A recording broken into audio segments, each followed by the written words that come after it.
And recording in progress.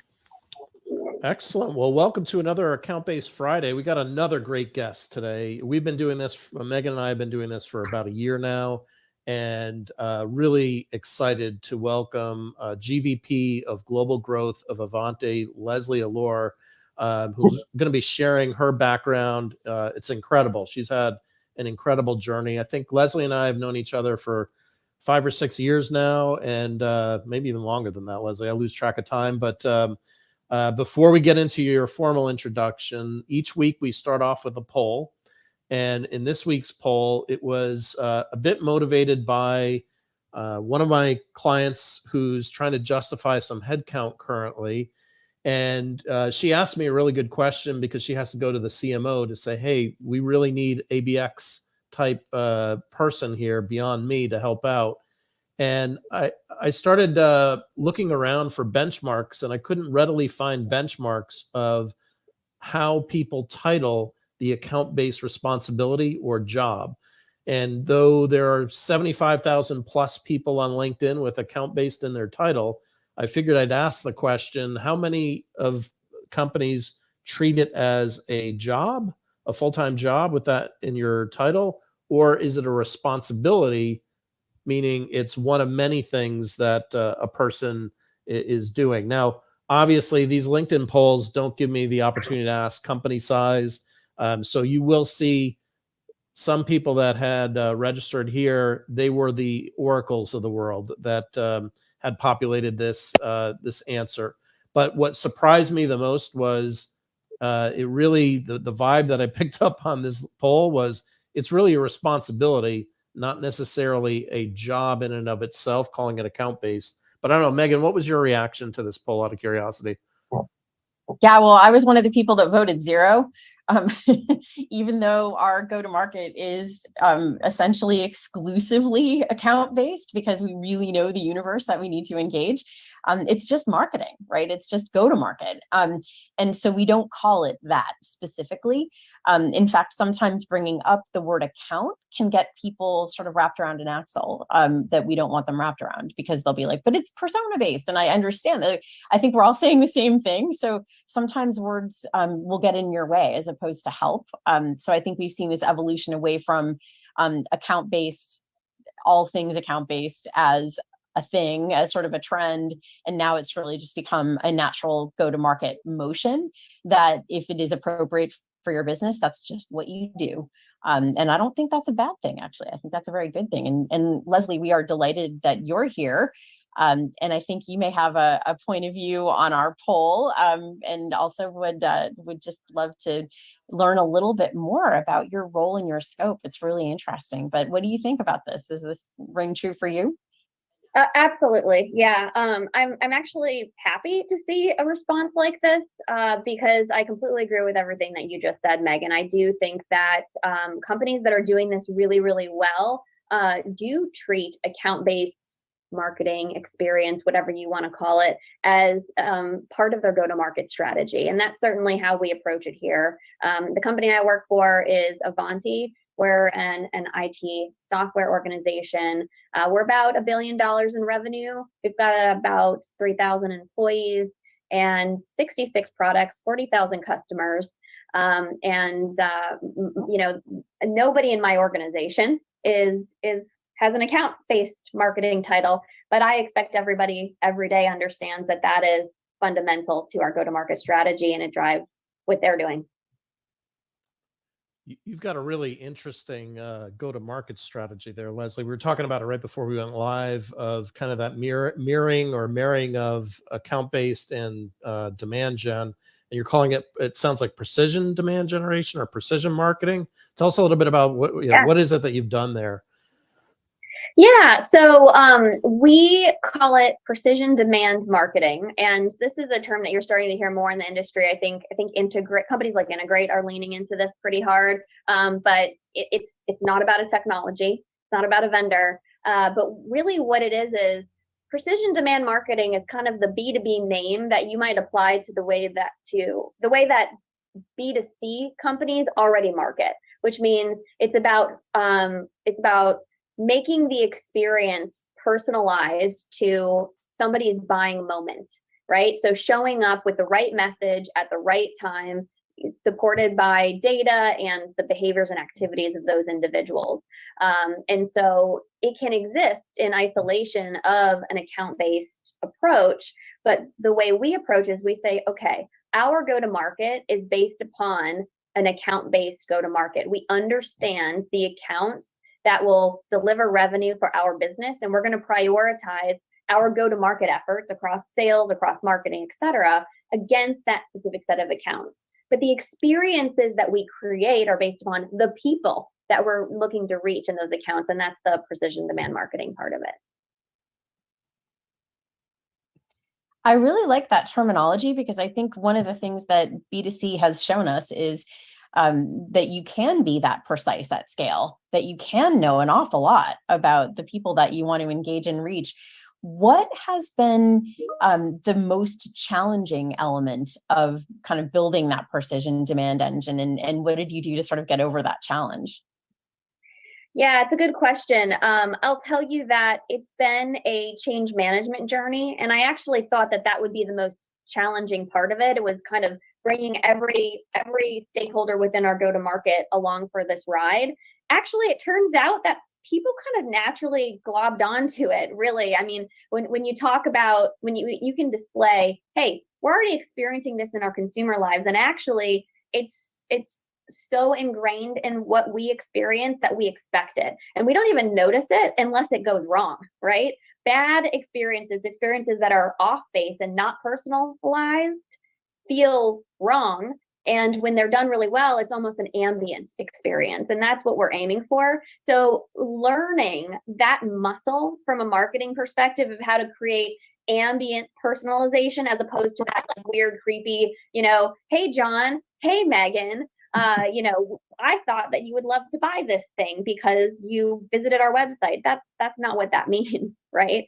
And so I kind of talk about this ambient experience and this difference between something being an experience being personalized versus a message being personal, which you don't necessarily always want in a B2B context. Yeah, so, and we've got an interesting question from Trisha in chat. Are you saying precision demand marketing is a tactic, almost a formula you plug in every time you go to market? Super interesting question. Yeah, it's a good question. We refer to it as a methodology. So if ABX is the strategy that kind of supports our go-to-market structure, precision demand is the methodology that we deploy that really drives how we craft our marketing campaigns. And I talk about experiences a little more often nowadays than I talk about campaigns, even though the campaigns are the vehicle through which things are executed. But Trisha, the tactics that you choose should be ones that facilitate the ability to personalize, which means you have to understand your audience very, very well. You have to understand what kind of content do they want, how do they like to consume it, where do they like to consume it, and what are those compelling events, those little moments that mean that it's the right time to show them that thing.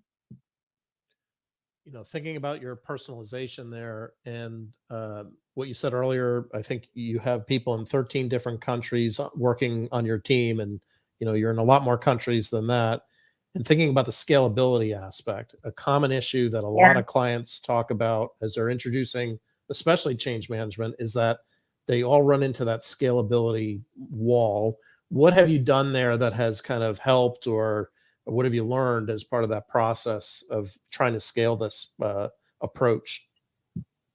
Yeah, I'm in a really fortunate position for a couple of reasons. One, Avanti's brand promises we make the everywhere workplace possible. The software we create is about helping businesses have a secure and functioning everywhere workplace. And we kind of drink our own champagne there. And so our entire organization is distributed all over the world. And as a result of that, it's not like I'm trying to crack that nut on my own. Our business has really learned how to operate at scale across borders in a virtual environment. And so, for me, I feel like that's already a step up advantage. And I've also spent the majority of my career leading virtual teams, and I've, lived in other countries. I've managed global teams before. So, there's no magic thing you can do, that will make this really, really easy. Frankly, it's a matter of experience and trial and error, and having team members that are accustomed to this, or, show the right signs of, natural curiosity and adaptability, et cetera. But I would also say certainly that as a leader, my job is to give people the vision, help set a collective mission, help set the guardrails and give people the tools they need, and then beat down obstacles that come in their way, and then give people the space to figure it out and try. So we didn't say, this is what we're doing, and then everybody just all of a sudden started rowing in the same direction. It's about testing and optimization, sharing your failures across the team, and giving people comfort that they can do it. So I know this got a little bit philosophical on y'all, but I really think that that's just how you have to run a team and work through and make these things work. And I'm lucky enough to be in an organization that embraced the concept I put forward, understood that they weren't going to get instant results out of it, and are, supporting us as we're along for this journey. And by the way, it's working. Yeah. What are some of the measures you're using, or the ways that you're kind of saying, hey, here's how I know it's working? What are the good signs? Yeah, I'm glad you asked that, because one of the other things that we did simultaneous to making this shift in our go-to-market and deploying this methodology is we are starting to break down some of the traditional thoughts that people have with respect to what do you measure. So when we stand up and talk to our leadership team, we don't talk about leads. When we don't set goals for everybody, for every marketer around MQLs, right? What we've done is we've said, listen, to do this very, very well, the role marketing needs to play is to support a continuum of engagement with the accounts that matter most to our sellers. Because the reality is that no seller is sitting around waiting for a lead to pop up in their inbox from an account that they're targeting when they have a limited book of business. They're going after those accounts no matter what. So our job is to be a partner in supporting that engagement continuum, giving sales the exposure and visibility to what are the people within these accounts showing interest in, what kind of things are they consuming, engaging with, or not, so that can help them form and strategize around the conversation they're inevitably going to have anyway. And then certainly when they need to prioritize their time, it helps them do that. And then it allows the customers to have a more seamless experience, so that there's not this multiple personality disorder between what marketing is saying and then the conversation they ultimately have with sellers. So that all leads up to, how do we measure? Well, we first and foremost measure our marketing impact to the pipeline. So we look at how are we engaging people in totality, and also people in the accounts that matter, in marketing campaigns that are leading to new opportunities, right? So that's marketing's contribution to pipeline. We're also looking at, okay, for opportunities that exist, some of our sales cycles can be 18 months long. Are we continuing to engage those individuals through our marketing activities that are in pipeline? And is that leading to an improvement in our win rates? So we kind of look at those kind of financial metrics. But we also look at measuring account engagement. So percent of our target accounts that are sustaining engagement every single month, which I think is a little bit of a unique measure. And I'm not going to lie, it hasn't been totally easy to do this. It's been a little bit manual, and we're still trying to work out the mechanics of doing this in a really automated and scalable way. But we think that's a really important measure. Certainly for our small business teams inside sales, we are measuring how many leads we're delivering, and definition of lead being a hand raiser, and how those people are converting, which is a measure of quality. And then we, of course, I also lead the business development team globally, which is part of the reason my team is so big. And we're looking at, are they scheduling meetings with their accounts? Every BDR has an assigned book of business that is aligned exactly to the same book of business as the salespeople they're aligned to. And we're looking, are they creating meetings? Are these meetings converting? What's the value? And at the end of the day, are the sellers our BDRs aligned to hitting their quotas? It's really interesting about your global business development responsibilities and the measurement side. I would imagine that your measurement is probably consistent regardless of geography. That would be my guess. But I Yep. guess a follow-on question, just as you've rolled out this precision demand marketing approach or methodology, what have been the regional or global differences? And maybe reporting is one of them, although it doesn't sound like it is. It sounds like you've got consistency there. But what do you see as kind of the differences? Well, the methodology is essentially universal across the globe. Now, certainly the ICP that is used as a foundation to develop the target account list is nuanced by market, right? In the US, our enterprise definition is much larger of an organization than how we might define an enterprise in Italy, right? So those differences certainly exist. The other thing that we need to account for, of course, is the fact that we have a very robust partner ecosystem in our business, and some markets are more deeply integrated and dependent upon the partner ecosystem than our others. And so with an ABX model, when you're talking about a partner ecosystem, it becomes even more complicated because it's really the partners that own the relationships with those accounts. So those are the geographic differences, but the go-to-market strategy, generally speaking, the precision demand methodology, and the report, how we report on what good looks like, doesn't change. I'm interested to hear, Leslie, you mentioned that you have the BDR function within marketing. And I know, my old company, Sirius, used to consider that a best practice as well. But you see it kind of all over the place. What do you find to be the benefit of having the BDR team within marketing? Or is it within marketing? Like, do you consider it within marketing or kind of separate? How do you think about that? Absolutely. So my organization is called Growth Marketing, and I absolutely see these BDRs as marketers. Now, I have perhaps a different perspective on BDRs than what might be traditional, but I will tell you that you see BDR teams get kicked back and forth all the time, and Avanti is not an exception to that. But they became part of the marketing organization in 2020 and part of the 2021, and part of the growth marketing organization officially this year in 2022. And I've never seen so much of a love fest between sales and BDRs when the BDR team sits in marketing as I have now. So I really believe that this methodology works. We treat our BDRs, and we tell people our BDRs are a precision instrument. They are not a call center. This is not call as many people and email as many people as you possibly can reach and play the numbers game. What we say is, I would rather a BDR send 5 amazingly well-researched, crafted, and thoughtful emails in a week than 50, because it means that they understand, they spend time with their account managers to understand, what their priorities are. They use tools like Sixth Sense and Zoom Info and LinkedIn Sales Navigator to understand what is going on in the accounts that these sellers really care about. And they use those insights to try to reach people, to put a value proposition in front of them that's been uniquely developed to them in order to schedule a meeting. So it's a very precise approach that focuses on quality over quantity. And we're starting to see that churn out. In fact, August, believe it or not, August, a deep summer month, was our biggest month ever in terms of number of qualified meetings with target accounts we've ever had.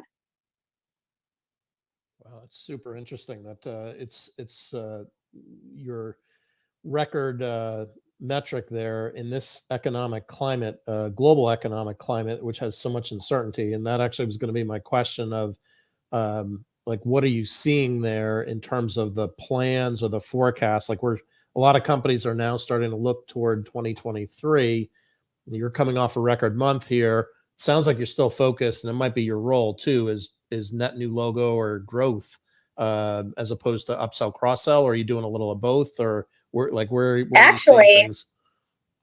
Well, with 66 products and 40,000 customers, our big opportunity is cross-selling. So we do have some BDRs and sellers that are focused on pursuit of new logo in a very focused way, but the vast majority of our focus is actually on our customer accounts and cross-selling, because there's just so much opportunity there. And we actually have conducted white space analysis and propensity modeling to understand and actually quantify how much opportunity exists among our existing customer base that we can go get. And those data points are internal data points in addition to the externals that I mentioned that help drive our sellers and our BDRs towards prioritizing accounts. And that those same insights also inform upon our scaled marketing engine. So just as BDRs are looking at 6 Sense and tools like this to say, okay, who's showing signs of in-market intent on these topics, we're feeding those same signals into our marketing engine. And because our marketing engine has been designed mostly as kind of this always-on precision demand marketing engine that's dynamically shifting who it's targeting and what it's showing them, we're able to kind of, pivot's not even the right word because it implies that you're intentionally doing it. We're able to like dynamically adjust who's seeing what kind of paid media dollars are being put in front of which accounts, et cetera, on almost real-time basis. You're making me very happy about the focus on cross-sell. I think not enough companies think that marketing can play a role there. One question, to what degree, so you mentioned BDRs being involved in cross-sell. I often hear marketing and sales leaders being concerned about marketing getting involved in cross-sell and upsell. I would love to know sort of how BDRs are playing a role of calling into accounts and being engaged with accounts for cross-sell, which, if there's another sales person who's involved in that account, sort of how do they balance those activities? Yeah, so actually the way we do it is we have account managers whose book of business are exclusively current customer accounts, and their entire quota has to be made on cross-selling, and they have dedicated BDRs that specifically support that exclusively. Now, there are some markets, very small markets around the world, where we will have BDRs that share a responsibility between going after existing customers and going after new logo. But where we can, we actually divide them, and so that way they're not having this conflict, because it's easier to go after new customers than it is new logo. And we don't want to put the BDR in a position of having to create that balance for themselves.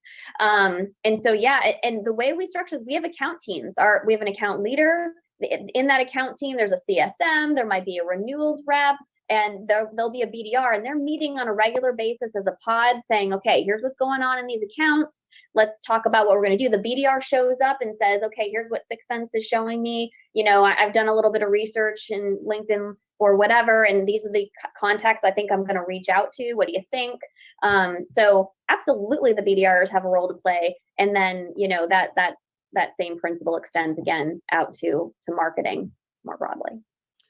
That account team concept, we've seen more than once recently come up. It's really, really intriguing. Are you using that for a one-to-one or a one-to-few or one-to-many? Like where's the break point on that approach? Yeah, well, from a seller's perspective, from a sales perspective, and therefore by extension BDRs, it's absolutely one-to-one. Like there's no multiple accounts at a time outreach happening at a seller or a BDR level. At a marketing level, we're taking the one-to-many approach. So what we're not doing today, because very honestly, our deal sizes aren't big enough to warrant it, and our book of business is so large, it just couldn't scale. We're not doing one-to-one in the sense that we're creating bespoke content for very specific accounts. There's just not that kind of revenue opportunity in the nature of our business associated with that type of ABM. What we're doing is we identify accounts in cohorts with certain attributes. And but again, remember, the marketing experience that we create is about the people, it's more about the people than it is about the account. So, that's what we focus on creating around, is the persona driven. Yeah, there's so much goodness in here, Leslie, and I know we're coming up on time. I will say, John, Trisha, or others who are listening, let us know if you have questions, but definitely some exciting suggestions in here, and a really nice sort of a cohesive way of thinking about go-to-market and the various roles that contribute to making that really effective. You mentioned your your deal size, not sort of supporting true one-to-one, bespoke content and that kind of thing, which I think makes a ton of sense.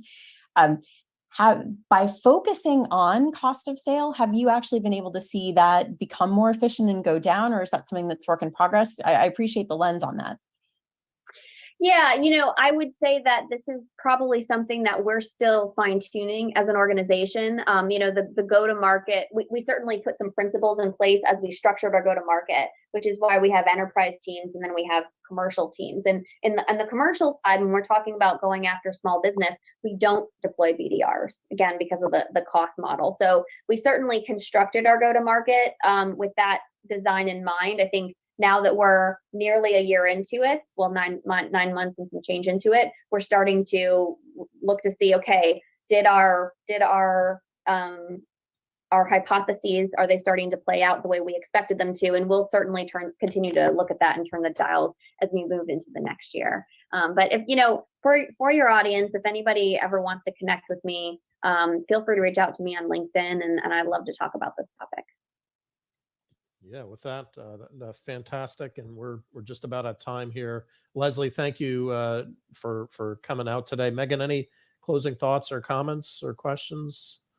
No, just a big thank you. This is an amazing engine that you've built, and I think it's hopefully inspiring people to really think about bringing data and people and culture and methodology together into just a powerhouse marketing organization. So congratulations, and thank you again for joining us.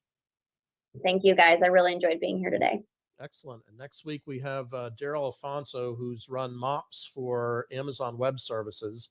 He'll be joining us and kind of sharing what he's seeing on scalability, which I think will be an exciting conversation, just as exciting as today's conversation. Thank you again, Leslie. And have a great week. Have a good weekend, everyone.